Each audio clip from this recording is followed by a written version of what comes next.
Fieldays came to me and said, we've got a bit of an idea around doing something in the advocacy space, and this is what we came up with.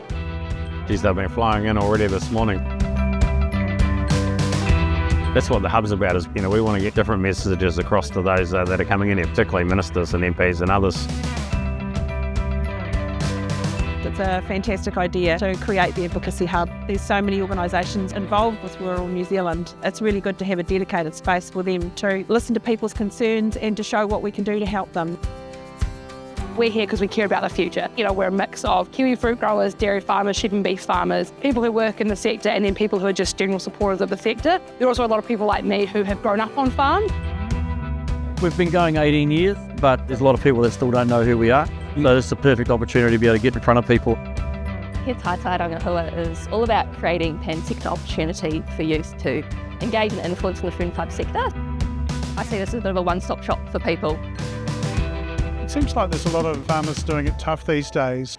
With that in mind, we decided to set up the Farmer's Voice. It's a platform for farmers to say what's important to them and to contribute towards some positive conversations about what's happening in the farming world and how things might be improved. We're really excited, I think, to actually connect with everyday farmers. Because at the end of the day, farmers are at the heart of what we do, and we want to make sure what we're doing is actually, and the solutions we're giving are actually viable for farmers long term.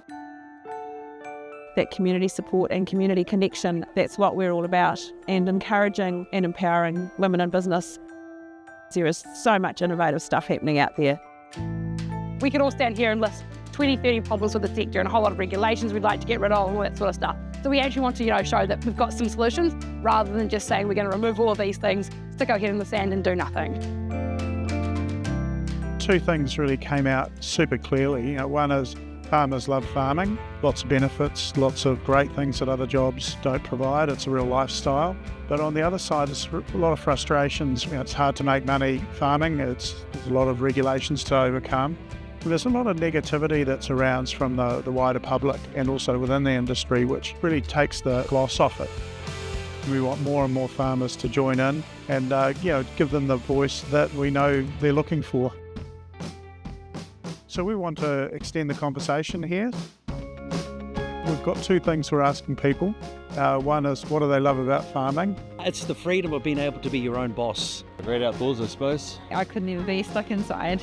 The family time, the quality time. My rural roots are probably who I am today. The life skills, the resilience, the practical skills, that sort of stuff it taught me. The diversity of opportunity in the food and fibre sector. Those still mornings, just being out there, so quiet, a bit of time to think for yourself. You can actually see the benefit of what we do. Just so very, very proud of the wonderful products that our farmers and our growers produce here in New Zealand.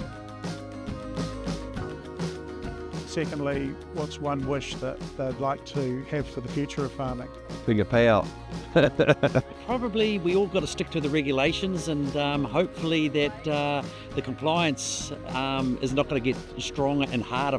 I guess just sustainability and for all the animals to be looked after properly. There is still to be those pathways available that these guys, when they get older, can still get into farming. I guess my wish for the sector is that we can find ultimately a bit of an equilibrium between where we've got regulation and environmental improvement, and where we can do that not at the expense of, sacrificing our economic benefit. I wish that everybody could see how amazing it is and how much potential that the sector has. I think there's just so much disconnect. To see it develop and grow and see the initiative of the innovations that are coming through and being able to make sure that they're recognised going forward by the general public and people in general. I just hope that we can keep doing what we're doing, right? I know that things are going to change and evolve, and I hope that in 20 or 30 or 100 years people are loving it just as much as I am now.